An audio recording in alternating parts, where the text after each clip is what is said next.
very good morning to you. Welcome to Motivation Monday, where we bring you challenging conversations and inspiring stories. And it is my hope and prayer that as we've been bringing you different kind of conversations, different kind of stories, that you have been motivated to be better, to do better.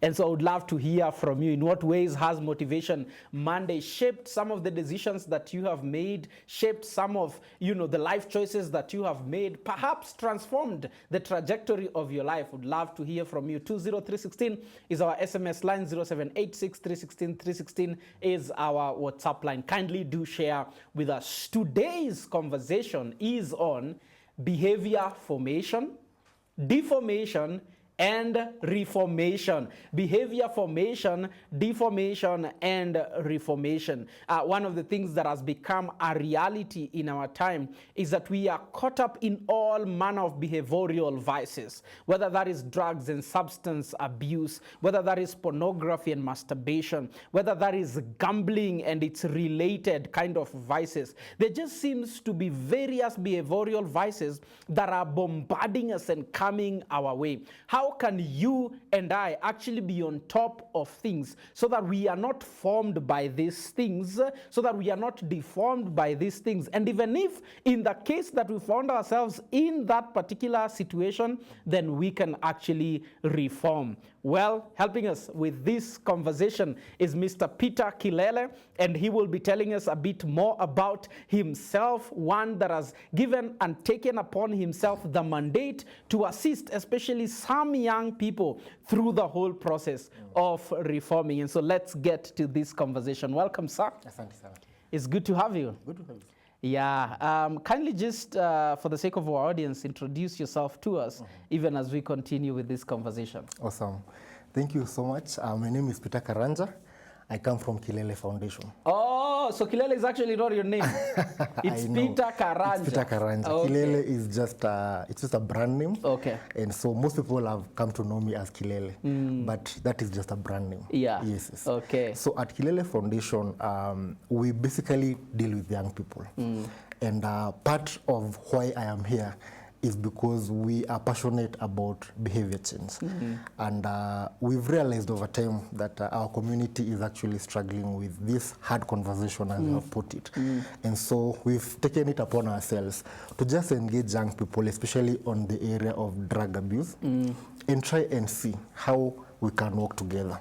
Yeah. And at Kilele Foundation, we focus both on behavior change and reformation. And so we want to see a journey that is complete, from the point where we start engaging with you to the point where we see how far we can go in as far as change is concerned. Yes. All right, fantastic, and thank you for joining us. I think let's just begin first and foremost with what the reality looks like. How are things, as they say, on the ground? Wow. I'd say things are thick. Things are thick, and especially because I come from the Greater South, and a recent NACADA statistic shows that our constituency is actually leading where drug abuse and addiction is concerned. But even more importantly, at a national level, recent statistics indicate that betting and gambling is amongst the fastest challenge, the fastest means to actually ruining your financial status, especially amongst men. Yeah. And so the situation is thick. We find ourselves in a situation where behavioral issues are actually affecting us a lot. Yeah. Probably we are not talking about it enough, but statistics show that we have a problem. So I wouldn't stand here and pretend that we are doing fine. We are not. If you get to talk with people at the ground level, then you start to realize that we are not doing so well. Yeah, that's true. You know, one of the saddest things, a number of things, there are memes sometimes that do rounds. I don't know whether you've seen that meme that I saw one day at you remember when you used to be told to stay away from people who smoke bang, and the meaning behind that meme is a sad one. Actually, what it was communicating is that, for example, smoking bang or edibles, whatever it is, in whatever form it is consumed, has become normalized. True. You know, growing up, it used to be, you know, A taboo conversation. a taboo conversation. It was those people, you know, they looked a certain type of way, but now it has been normalized. It's become a cool thing. So if you're talking in the front of, say, drug and substance abuse, we have normalized certain things. But also, when it comes to other vices that now seem to have cropped up, now, you know, issues like betting and gambling that you've talked about, we never even consider that to be a vice. Not at all. Not at all. I listen to vernacular stations, and there's something, especially Amakikuyu, there's something we call kanya kanya. And it sounds so normal. Every so often in the morning, you'll hear someone say on radio, who is the president of Kenya?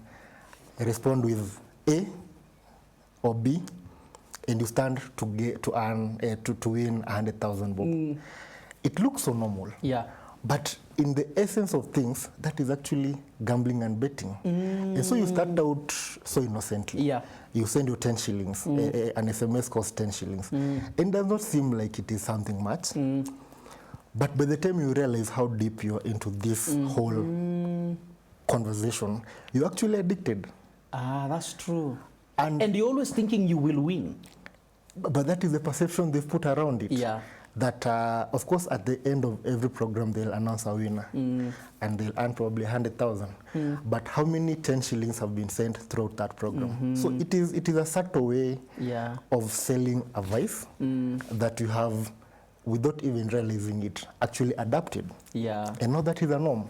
So as you've rightly put it, we talk about drug and substance abuse as if it is the only addiction. But then there's a grandmother somewhere, Ushago, who actually sits down every morning with the hope of sending that SMS and actually getting something out of it. But if you go to that grandmother and tell them that you're actually walking into an addiction, they'll be like, yeah, what do you mean? So it is interesting that you're having this conversation because addiction and betting is actually a behavioral problem. In fact, according to the American Psychiatry Association, they actually classify betting and gambling as a form of addiction, just as substance abuse is. Yeah. But I don't know if you have actually realized that this is how bad the situation is. And so this is just another part of behavioral issues that we are dealing with as a country. Yeah. And so it takes this conversation for us to actually start realizing how deep we are into this. That's true. And even now, even when we talk about the side of, you know, drugs and substance abuse, you know, just last week, there was that case of, was it in Namanga, where we discovered that certain Mexican drug cartels have been running something in Kenya. Yes. Like that is where we have gotten even as a nation. Interesting because even on this conversation you're having around our fellow Kenyan who is facing some issues somewhere in Vietnam. You see, the conversation is she innocent or guilty? But you're not asking ourselves if Kenya was the point of exit. Then it means that whatever she was carrying, whether she is innocent or not, actually may have originated from Kenya. So it then begins to tell you that we have these things happening, only that we're not careful enough to actually start having this conversation. But who is the greatest target? It's the youth. Because they're the ones who are vulnerable enough to experiment. And so we are dealing with young people who have addictions. They don't know how to handle. They don't know where to go to. And there's availability of these things. So they are too close to us. And so how do we now begin to tell a young person that this thing will eventually lead to an addiction if they are already the extent of availability or accessibility is so true. Now, I was reading somewhere recently about some research that was done, and I want to say this in brief. And this professor did an experiment. And what he did is that he took a rat and put it in a cage. And in that cage, there was a bottle of water and a bottle laced with drugs. And each time a new rat was introduced to that cage, they went for the bottle laced with drugs. And The explanation was that is how addiction works. But then this professor was trying to actually introduce a different conversation. So in that same cage, he introduced another bottle of cheese liquefied. So liquefied cheese.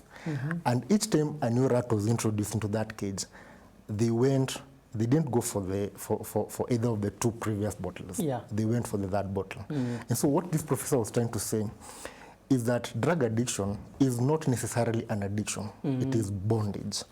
That we find ourselves in a situation where we don't have options. Like for instance, in the Great South, this young person has only two options. Wake up and stay in the house, wake up or go down to the streets and just chill. So either of the two options will eventually lead to a space where they are idle and they need something to keep them going. But what if these people had an option? Then chances are they would actually not end up engaging in this form of behavioral issues. So the conversation is how we put our young people in a space of in a state of bondage in a way that they don't have options available to them. It's almost as if this seems to be the path cut out for them. You don't have an option. So you're growing up in this community. If you don't take A, you will automatically take B. So is it that we have put our young people in a space where they don't have options, and that is where they're ending up in these situations? Probably. Wow. And that then brings me maybe to the next level of this conversation then. I think you've alluded to it. So what are some of the triggers? I think you've probably mentioned that whole idea that there doesn't seem to be many options. But are there other triggers, things that predispose people, towards a particular direction? And I like approaching a conversation like this with empathy. Just because somebody has made a particular decision and choice, it doesn't necessarily mean they're an evil person. Just because you didn't make that choice, you should be careful not to cast a finger. So what are the other triggers that will predispose an individual to this kind of behavioral vices? Awesome. I think that's a good place to now go because, as you have rightly put it, we tend to take a self-righteous angle when you're dealing with behavioral issues. And we forget that it is probably just by God's mercies that we are on this other judgmental side. So let's say, for instance, gambling. Now, I don't want to say the privilege, but I worked in a casino at some point. And it now gives me... So you can deal cards. I can deal cards. I can deal cards. And it gave me an opportunity to actually get to see these things as they unfold. And one of the things I noticed is that gambling knows no class. For instance, gambling knows no class. Gambling knows no gender. Because you sit there and you realize it is a coming together of all sorts of class, gender, and everything. But one thing that caught my attention is the fact that these people keep coming back. And I thought to myself, could it be that these people are running away from something somewhere? The people who go to a bar and sit down, and if you talk to the barmaid, they'll give you secrets about that person that the wife does not know. So you realize that this person could be actually looking for a social connection somewhere. Now, you could have a family that is well-knit, loving, and caring. So you look forward to going home. That's true. Have you ever figured that there could be men who don't look forward to going home? And so that social affinity to a family for you could be a good thing, but the lack of it for another person could be a trigger. That's true. So these people go to a casino, and they'll come to a casino at 6 p.m. and they leave the following day at 3 a.m. So it means they'll just go home, wash up, go to work. Wow. And you look at this person and you demonize them. Probably you don't get a chance to listen to them and realize that they've become so socially, they don't have any social affinity to a community they would consider home or loving, that they actually end up looking for such connections elsewhere. But in the process, they end up in addictions. They end up having behavioral issues. And you look at them and you sense an element of loneliness. Yeah. So you end up trying to look for happiness in spaces that end up giving addictions that you might not be able to get out of. Again, you also have to think about childhood traumas. It is now that we are actually beginning to admit that there are things we grow up with that you never get to understand until you're grown-ups. That's true. So you're dealing with something, and you definitely don't know why you're dealing with it. You try to trace back, and you cannot put your finger to why you are always depressed, for instance. And so in the process of trying to find a safe landing, you fall into drugs. And I'm not giving this as an excuse for anyone for ending up in this net. But what I'm saying is, sometimes, as you're saying, look at it from a point of empathy. Yeah. Look at a person who is depressed and try to figure out why they ended up doing drugs. Yeah. Could it be in their attempt to look for solace, they ended up being hooked to something that is a quick fix? Yeah. And so sometimes it could be just purely out of ignorance, peer pressure. You ended up trying something that ended you into drugs. But sometimes there are deeper issues that lie within that people might never actually ever get to talk about. And finally, we have a generation. Actually, before you even get to that thought, because I would want us to build on that, even as we look at triggers, I first want us to just take a small break, listen to a song, and then we come and continue this conversation, because I think it's such a weighty conversation.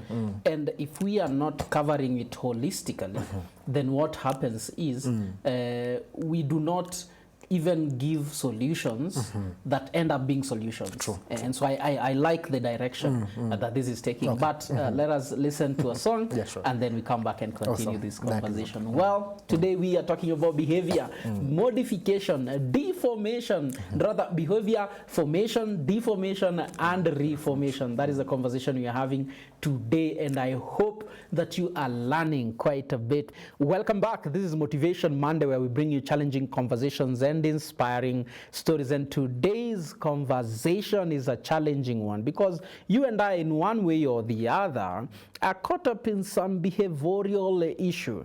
And so today we are talking about behavior formation, deformation, and reformation. And that is what we are talking about today. And helping us with this conversation is Mr. Peter Karanja from Kilele Foundation, just helping us unpack this whole idea of behavior formation, deformation, and reformation. My name is Elijah Mokaya, your host, and so I invite you, please do join us even as we continue this conversation. Welcome back, sir. Asante. Yeah, so you were mentioning another trigger. So you had, mentioned trauma, you had mentioned issues of social isolation and things like those. So there was something else you wanted to mention. I was saying, you realize that, especially in the modern context, we're talking about, I don't know if it's safe to mention this, but we're talking about things like Aviator, for instance. And it is actually affecting more of the younger generation. A part of millennials, a bigger chunk of Gen Zs. And it's because we've been called a microwave generation, that we see an opportunity in everything. Yeah.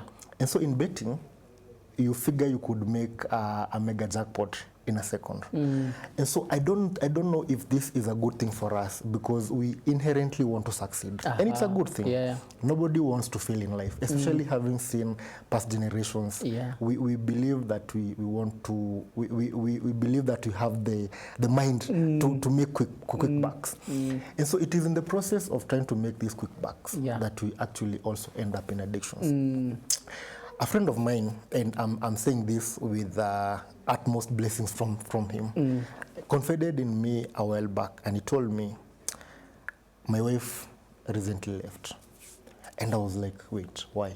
He told me, I've never told you this, but I've been betting for the last 3 years. Wow. And this is a person who has a good job. This is a person who can comfortably manage his family. Yeah. But all of a sudden, the kids are at home.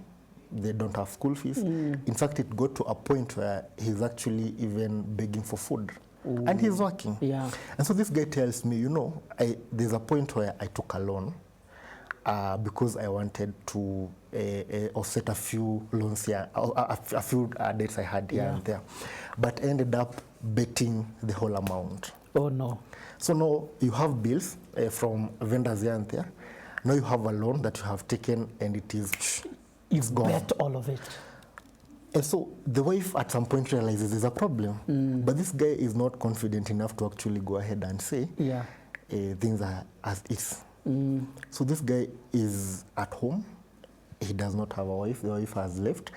He's in deep financial debt. And now he's here. So he's coming to confide in me when everything has seems to hit a snag.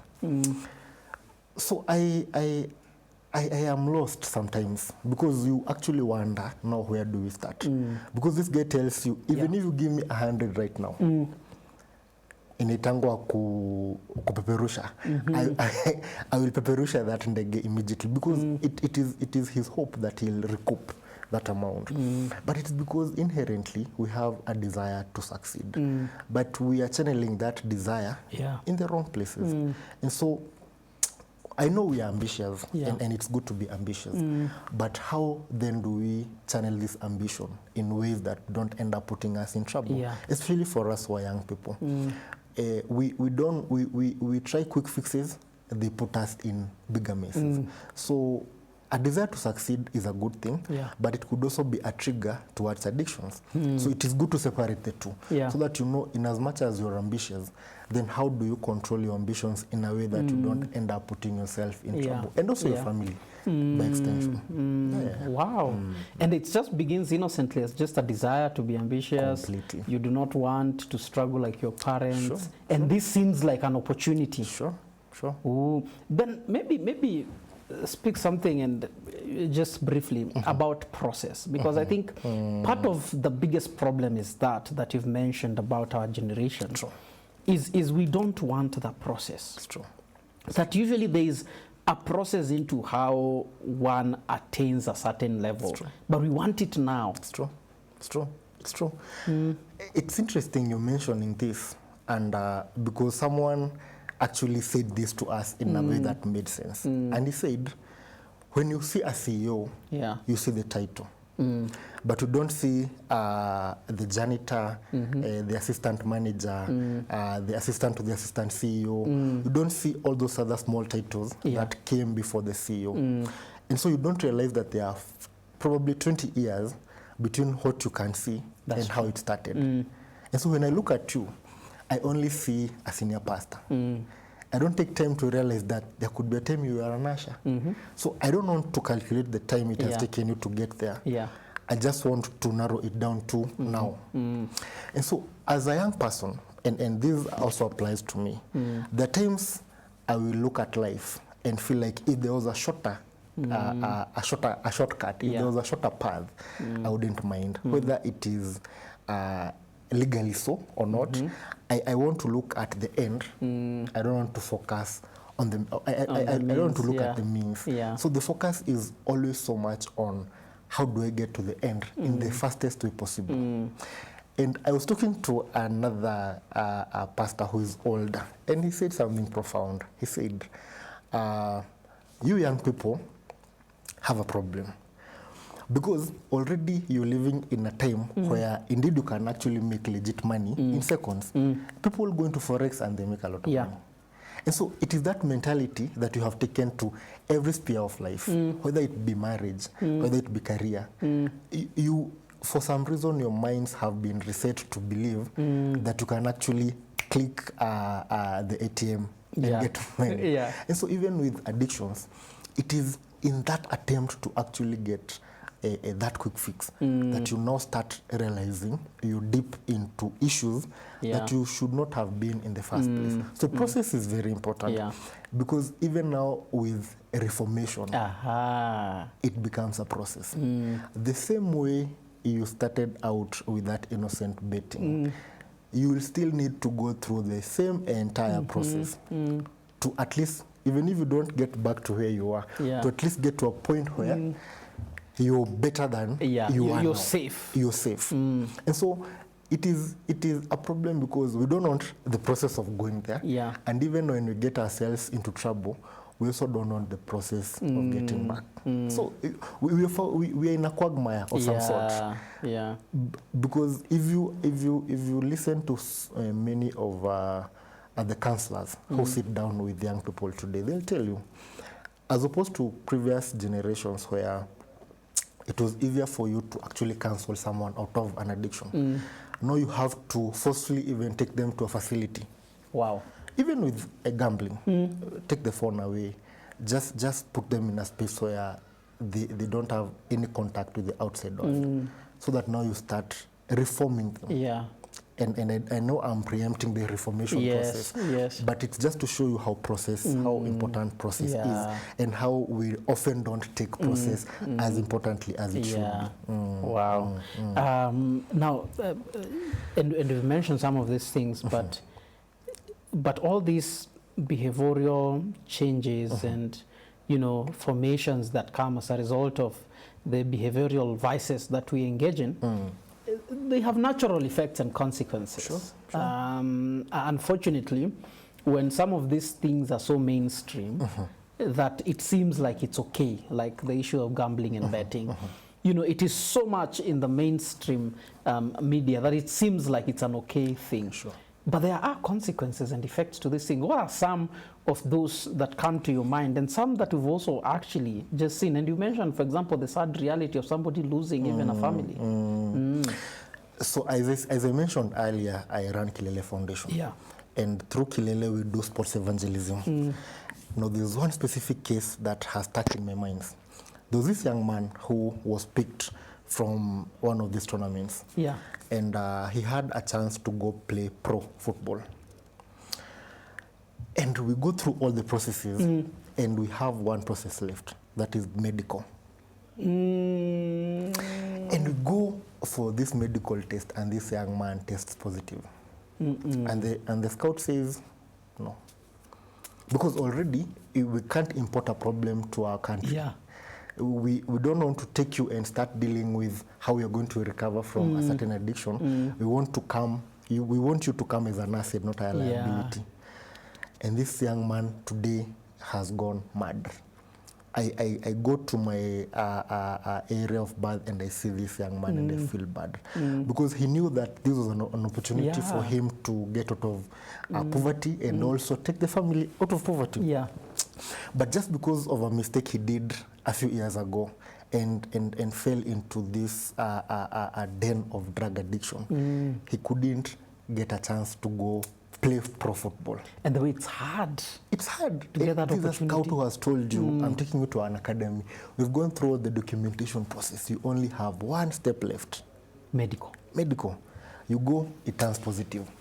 And now this is an example of how many careers have been ruined because of behavioral issues.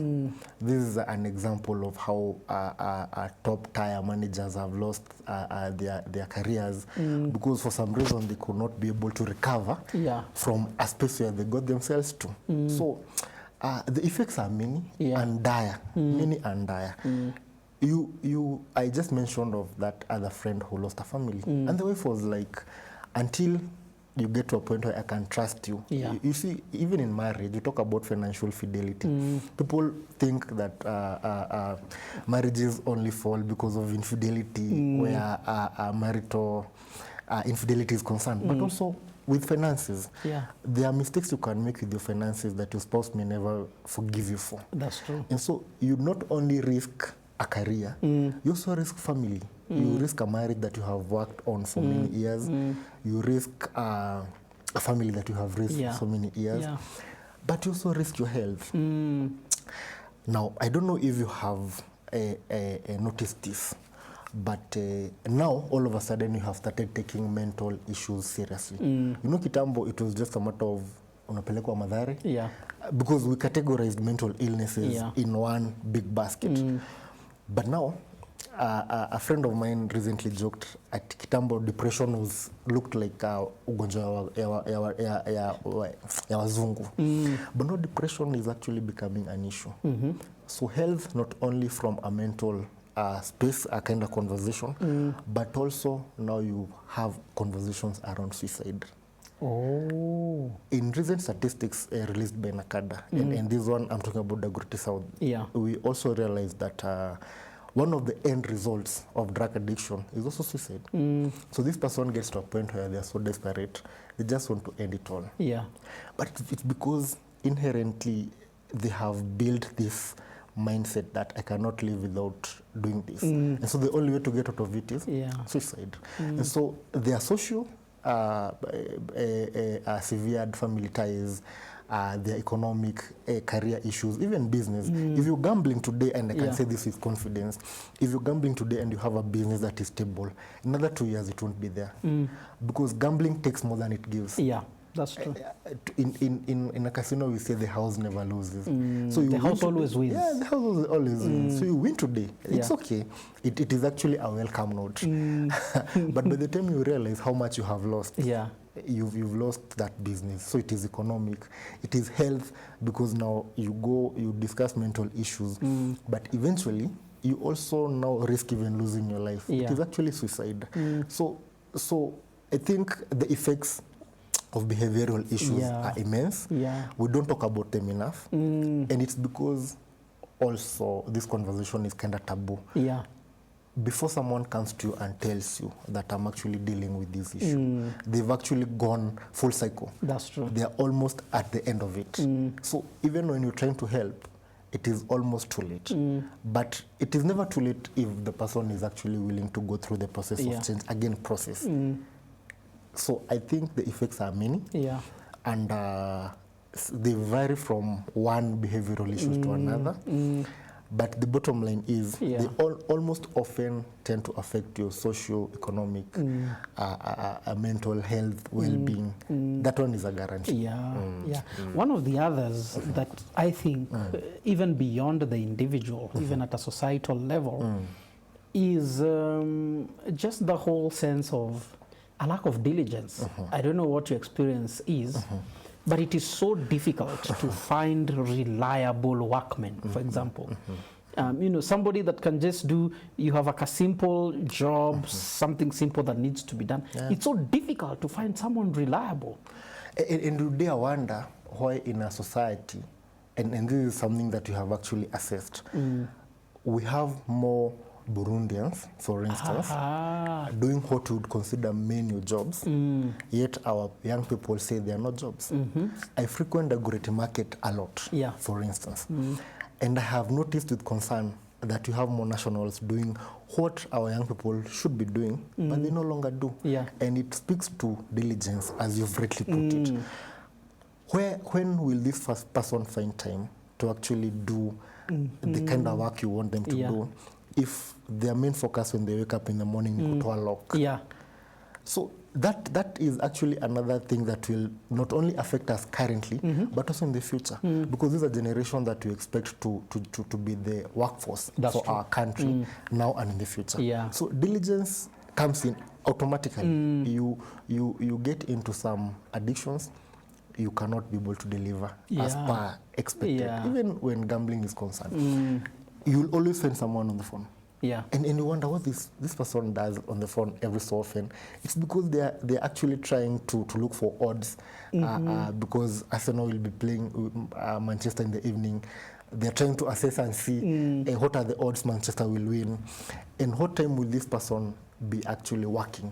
What time will they be productive if a lot of time is spent trying to satisfy that addiction. So diligence is automatically affected. And if we're not careful as a society, in years to come, we may just suffer the full force of this. And that's why you find countries saying now again, nationals came to our country, they're taking over jobs, but it's because there was a gap. They saw it and they actually took advantage of it. And we don't want to get there. And that's why at Kilele we say, let's try and change one life at a time. If I can be able to influence one young person, if that young person was able to go play pro football, a society would have been changed. That's true. So when you lose one person, it's one too many. It's one too many for economy, especially in the future. Wow. Well, I want us to take another break.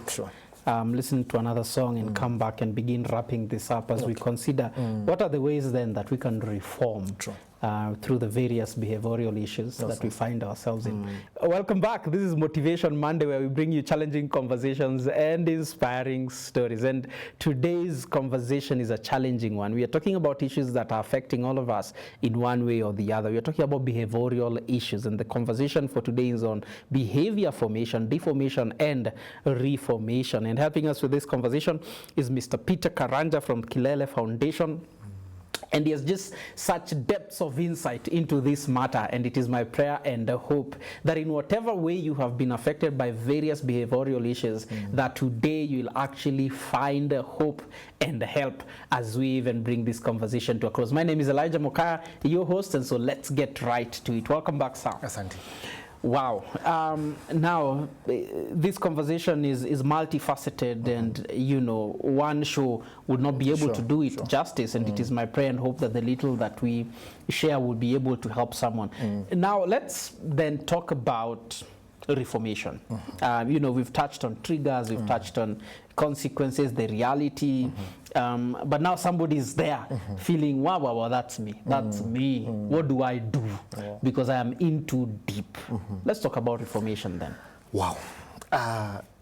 Reformation is a process, and it takes you to first of all accept that you're in this, and that you need to now start getting back, retracing your steps.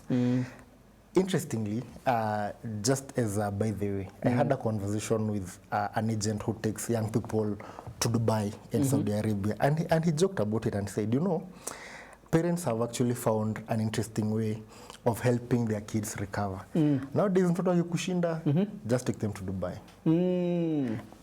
What he said was actually profound. He didn't know. He told me something that got me thinking. Yeah. But he said something that was actually interesting. What he was trying to say, in essence, is that the environment often plays a big role in our behavioral outcomes. Whether it be gambling, whether it be drug addiction. Sometimes you look back and think, where did this all start? And you realize, if only at the point where you started dealing with these issues, you actually addressed your environment. Chances are you'd have been better. An environment is not just about the area. It is also about the kind of friends you keep. It is actually about the kind of media you give your attention to. Because the media, and I'm not talking about this media, I'm talking about the media generally, has played a big role towards giving us this situation where now we have to start looking for solutions. It is not possible that every evening we see a winner being announced on TV, and you expect the society will be the same. I want that. Yeah, that's true. I want that. So the process of reformation must first of all start by addressing the environment. What do you listen to? What do you see? And even when you see and listen, how do you perceive whatever you listen to? So that we get to a point where, as a people, we don't only take in what we hear and listen and watch without interrogating it further and asking ourselves, where are these people trying to push this narrative in this way? Especially for gambling and betting. Take time and ask yourself, where do these people pay prime time for them to advertise this betting and gambling shenanigans? It's because there's something in it for them, but is there something in it for you? Because the moment you now realize that this is a marketing gimmick, you start now to address yourself as Peter Karanja. And so one of the reformation processes we must begin to embrace is actually deciphering what to take from the media and what not to. If today I announce Mokaya as the winner of the grand jackpot, you need to ask yourself how many losers were there before that winner was made. That's true. And how much money did they lose? How much money did the losers lose? So that we don't only focus on that one case of a winner and forget to understand there could be a million people who lost for that one winner to win. So when will you be that one winner out of a million? So your environment must not only include the physical, but also the mental. That is number one. Number two, if you're deep into addiction of whatever form, please find it in your heart to actually reach out. Because if you don't, then it means that you're dealing with a silent problem. And if you have dealt with this for this long and you've not found a solution, chances are you might never. So it is important for you to start reaching out. The good thing with the society today is that there are many platforms where you can reach out to. Whether they be counselors, whether it be rehab centers that you can actually go to and begin the process of reformation. But there must be a willingness. It starts with the willingness to, number one, approach someone, but also number two, to take the hard process of reformation. I have seen situations where a young person went to Dubai, for instance, because they had an addiction and the parent thought that they actually are helping them. But they found ways of finding new connections there. So again, a mind shift is necessary. So how so they moved the physical environment, but the mental environment was not still the same. Still the same. So you have to realize that because it is a mental problem, the environment not only involves the area, not only involves the people, but also a mind shift. And that's why, for instance, at Kilele, we have tried to bring in sports evangelism, because we realize the more we keep these people engaged through sports, the more we have a chance of continually giving them this message, because it's not a one-off process. That's true. You won't win this by having a seminar today and another after 12 months. It has to be a continuous process. But also, in the same way we talked about that rat, you need to offer alternatives. And this is where the government, this is where stakeholders come in. For instance, if you're talking about young people and drugs, what alternatives are we giving these young people so that we might say, now we have given you options. But the government, interestingly, for instance, says that we have NACADA, for instance. But how is NACADA empowered towards making sure that this becomes a continuous process? So I think from a governance point of view, we also need to rethink our approach so that we ensure that these young people are not only being told, you need to stop this. They're also being given an alternative. And then if you're a young person and you're out here, the first step towards reformation is checking on your company. I mean, if you're working together with a drug addict, chances are you will fall. And so you can't keep yourself safe in as much as you want to, as long as you're keeping a company that may eventually bring you down. And as you said rightly, nowadays, drug, especially with things like marijuana, is not actually affecting young people only. You'll be shocked. I went to a party some time back, and this one now I'm saying with a lot of,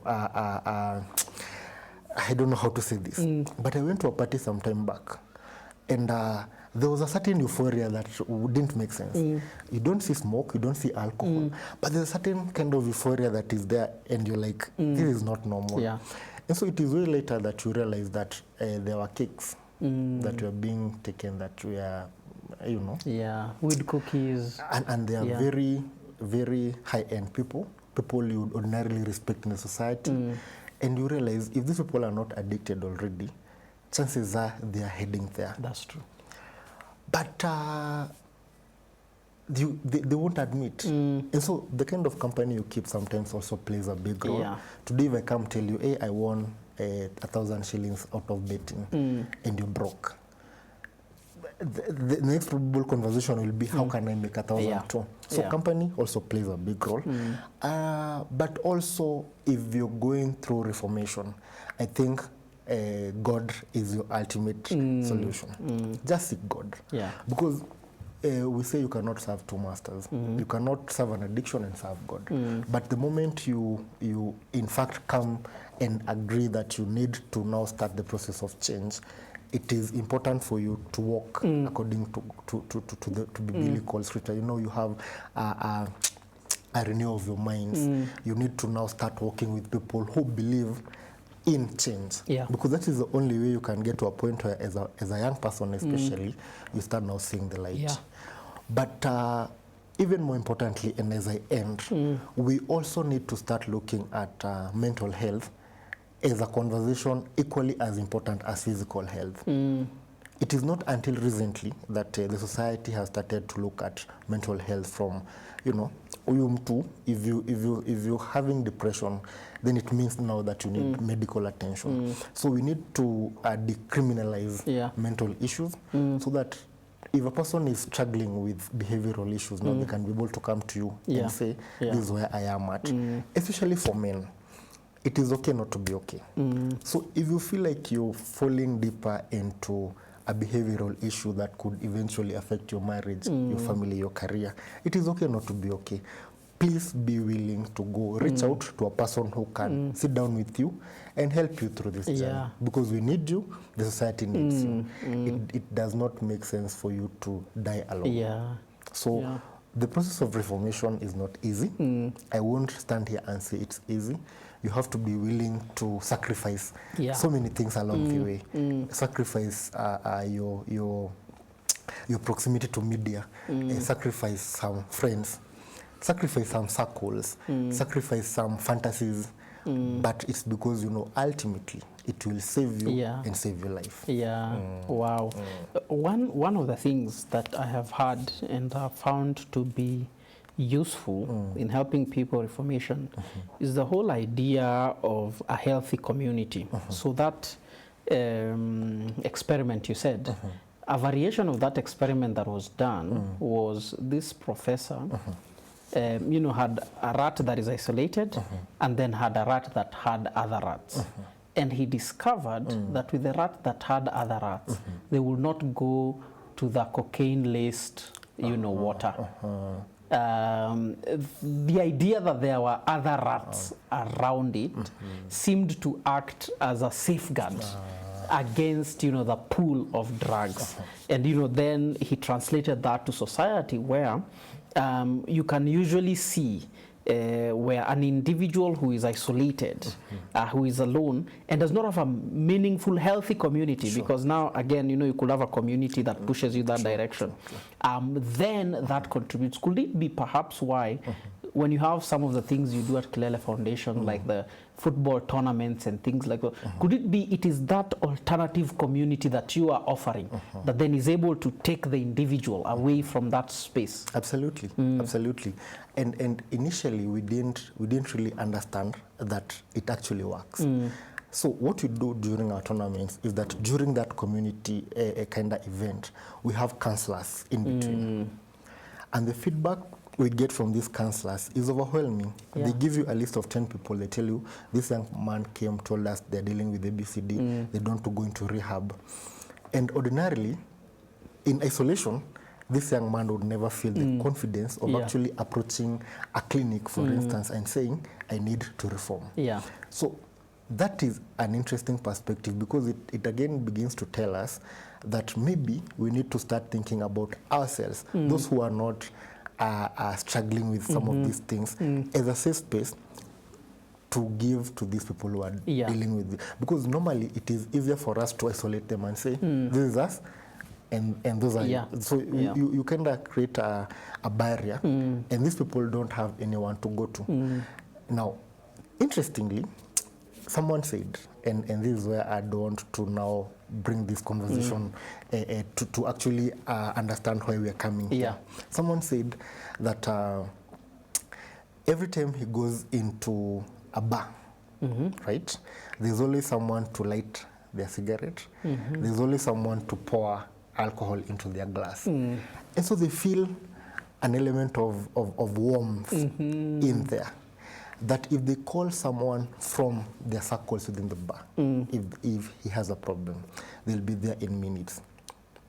And it was sad and interesting at the same point, because it got me thinking, as a healthy community, as I was saying, what are we doing towards making sure that when people come to us, they feel comfortable and warm? Because we might be good, we might do everything that is right, but there's a barrier we have put between us who think we are okay and those who we perceive as not being okay. So that community is important, because now it begins to take away these young people and people who could be dealing with these issues away from that unhealthy environment and community, and more towards us. So before we accuse them of not being good people. Are we good people? Uh-huh. Are we warm enough Yeah. that if someone today came, if today an alcoholic came and stood here, what would be the first instinct? Would it be to embrace them or to shun them away? And it is almost obvious that we will do. Yeah. We will just shut them off. So as a community, and this is what now we are trying to push as Kilele. Let's have things that people can come to, for instance, and feel safe. Yeah. That during a football tournament where there's football, there's music, this young person will sit down and think, at some point I used to play football like that young man. What actually happened? Yeah. And it is during that moment of retrospect that they'll actually remember that they need to get back their life. And we encourage a lot that we partner with churches. Yeah. Because behind the scenes, if there's gospel music playing, if there's a person who every so often is saying something that is biblical and speaking into the minds of these young people, then you know, even if you don't get all of them, you'll get to all three. So that safe community is really important. Yeah. And I think churches should also take this challenge and try to look at reformation from Christ leaving the 99. And going for the one that is lost. If we can be able now to start looking at it from that angle, church will become a safe haven for these young people. Wow. Mr. Peter, Yes, imagine that is the time that we had, but what a conversation this has been. If someone wanted to reach out to Kilele Foundation, how may they do that? Awesome. So Kilele Foundation has offices in Kawangware, right at the heart of the slum. So we have an office there. You can always reach us through, should I give the number? Yeah, feel free, or an email or something. Yeah. So you can always reach us at Kilele Foundation info with an R @gmail.com. You can write to us. You can share your experiences. If you want to begin the reformation process, we have rehabs that we partner with. They are willing and able to actually help you through the journey. Yeah. We have counselors who are both from churches and from private clinics who can also work with you, and we're also available. Yeah, we are available at the offices. We host young people almost every day who just want to come, just have a conversation. Yeah. Because sometimes these young people probably just want to have a conversation. That's true. They just want someone to listen to them, just express their fears, their concerns. Yeah. So when they come to us, you have a conversation and you're like, it's actually not that bad. Yeah, and the conversation is able to go a long way. Exactly. Yeah. So you can reach out to us. You can visit us. You can reach us through the email provided, and we'll be more than willing to walk this journey with you. Yeah. And if anyone needs the phone number, feel free to just reach out through our numbers 20316 or 0786 316 316, and we'll be able to provide you the contacts for Kilele Foundation. This year's annual tournament will be in June, so we'll have a tournament on 31st May and June 1st. So that Saturday, that is where we'll have the main tournament going down in the Dagoretti South. Okay. So if you're a young man and you also feel like you would want to plug in, please come, feel free. Let's have that conversation. All right. Thank you so much, Mr. Peter. This is much appreciated. And I know somebody definitely, even if it is one, has been helped on account of this conversation. It's true. Thank you. Asante. Well, that is all we had for you today here at Motivation Monday. We've been talking about behavior formation, deformation, and reformation. And it is my prayer and hope that you'll actually arrive at the last part, which is reformation. Before I go, let me just remind you that we bring you programs like this by virtue of partnership with men and women like yourself. And so feel free to consider being one of our partners. So send an SMS with the word partner to 20316 and somebody will get back to you. Alternatively, if you have something to give, to donate right now, feel free to use the pay bill number 316 and for account, just write your phone number. See you next Monday. But until then, please remember, you can take charge of your behavioral issues. May the Lord help you to that end.